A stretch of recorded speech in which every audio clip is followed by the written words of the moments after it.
First of all, don't worry, the phone is on a mount, so I'm being safe.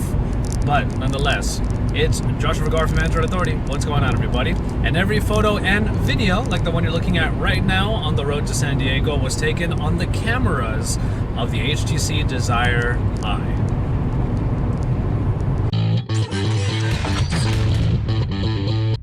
And of course, since we have 13 megapixels on the front-facing camera, you'll see a lot of self-portraits in this video. These two were taken when I was outdoors doing the unboxing, but let's get indoors and see what that performance is like.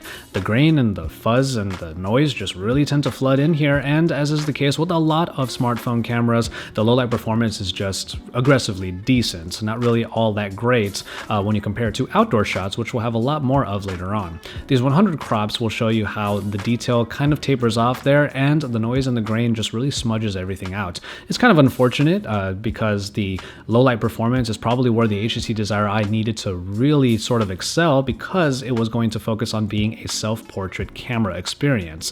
But nonetheless, it is still a fun experience, which I'll get into later, with all of the different modes like the split capture, as you see right here, and a couple of the post-production modes like being able to merge faces together and have a lot of fun with your photos after you take them.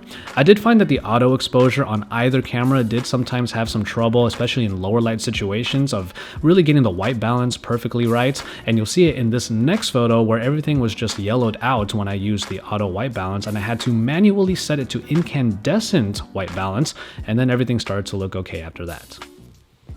So one thing that's really nice about having a 13 megapixel camera up front is that it is also kind of wide, which makes vlogging with this particular phone quite nice.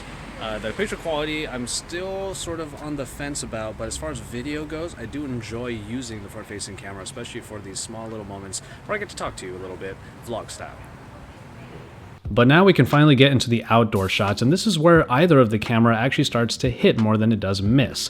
The reason why is because with all of the lighting, as is usually the case with smartphone cameras, a lot of the detail can be captured, and there's a little bit more data for those sensors to be able to capture. Front-facing camera right here with a little bit of a lens flare, but you can see that the detail actually looks quite nice, and the colors look pretty accurate. There's a little bit of a level of saturation here, but it doesn't keep it from going too far off one end, and then at the same time, these photos aren't really too bland either. So really, it's an average performer that tends to do better jobs out in the daylight. As far as modes go, here is the Photobooth mode, where you can get 4 different photos and stitch them together in a number of different ways, but the auto exposure can also be kind of aggressive, as you can see there, with my one photo on the bottom right being lighter than the rest.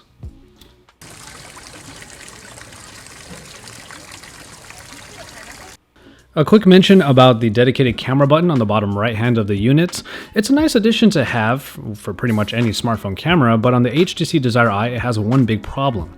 Holding it halfway down allows you to lock the focus and the exposure, which is nice because you can change the composition of your photo on the fly, but pressing it all the way down is kind of tough. It's a very squishy button, and what that ends up doing to your photo is blurring it out, because your hand and thus the phone will move while you're trying to trigger that shutter. It's just a kind of a big annoyance that I had with the phone.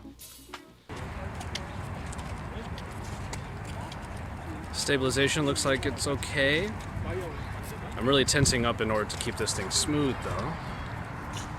But nonetheless, you're seeing that the quality on the rear or the front-facing cameras tend to be quite good out in the daylight. The front-facing camera does tend to overexpose the photo just a little bit when compared to the rear, but as you can see here, there's a really nice coloration to these, pretty good detail, and things tend to look quite good as long as you have a very nicely lit situation.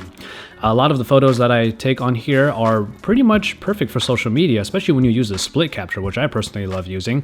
And ultimately, for social media or anybody that really wants to just put themselves out there on places like Instagram, these cameras do a pretty good job of doing that. And then finally, we have some HDR photos here. You can see how blown out the background is, and then I turned on HDR and things started to look a lot better. HDR does a pretty good job on the HTC Desire Eye when you use it in the right situations, and these are pretty much those situations where the background is really blown out and then it needs to lighten up the foreground. And then when the sun starts to go down, you can get some lighter photos using HDR, as you can see right here in Old Town San Diego. Diego.